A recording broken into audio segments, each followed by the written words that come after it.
So my name is Paddy McGuinness and I'm a senior advisor at Brunswick Group, which is a critical issues firm based originally out of the UK, now in 13, 14 countries. I think we've got 24 offices spread around the world. So sadly not yet in Australia, but we're working on it. Perfect. And my background originally is in government and dealing with national resilience. That's counterterrorism, that's cybersecurity, that's action by hostile states, but also hazards. And I've brought that across into the business state. I brought that across into the business arena, and now talking to boards, chairmen, CEOs about how they make their businesses resilient.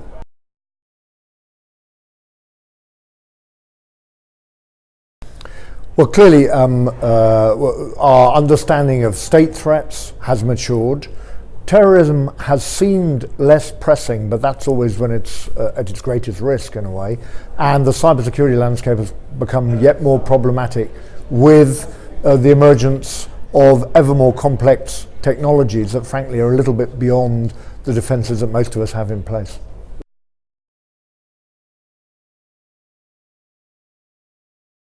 So I think we have to expect action by states. So that may be cyber action, that may be state-sponsored terrorism, which we haven't talked about today. We have a tendency to talk about terrorism as what we've just experienced, be it far right or be it ISIS, when we have to have an expectation that Iran's proxies may act against us, I'm afraid.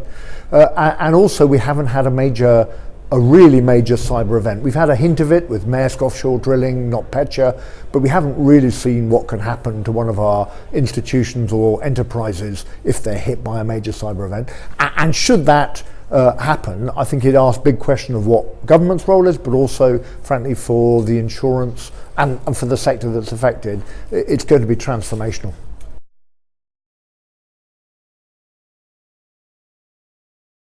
So within governments, and actually also between governments, I think the critical thing here is people and culture. We can build communication systems, we know we can do that.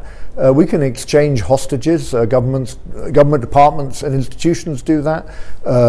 State and federal government does that. Internationally we do that. But actually it's about building an expectation amongst our people that they will cooperate with each other, and actually also will cooperate with the private sector.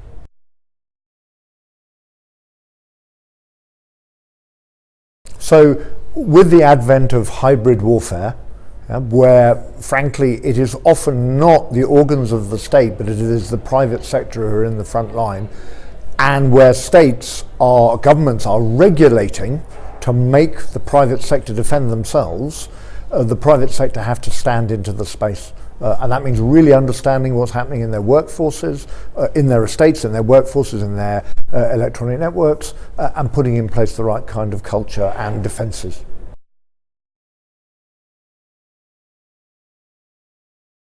Well, I really loved coming last year, and I said last year what a positive atmosphere there was. I think today you can feel the change. There's a more significant industry input, which is exciting. And also, frankly, there's a greater focus on the full range of interacting threats, not just allowing them to be in stovepipes and address them separately.